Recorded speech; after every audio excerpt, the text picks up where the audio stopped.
শোনা শোনা, আরে কটা বাজে জানো? এখনো পর্যন্ত বসে বসে চা খাচ্ছ?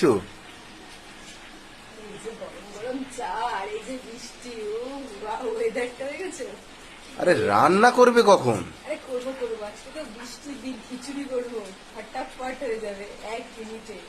খিচুড়ি আর কি করবে? আরে বেগুনি করবে, সাথে পাপড় ভাজা আর একটা ডিমের অমলেট। আরে দোকান তো সামনেই আছে।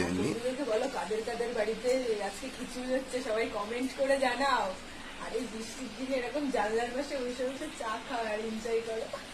তো বন্ধুরা, আজকে আমাদের বাড়িতে খিচুড়ি হচ্ছে। কাদের কাদের বাড়িতে খিচুড়ি হচ্ছে অবশ্যই কমেন্টে জানিও। সোনা আজকে খিচুড়ি বানাবে, তো চলো তাড়াতাড়ি বানিয়ে ফেলো। আরে চলো। দেখো বৃষ্টিটা দেখো।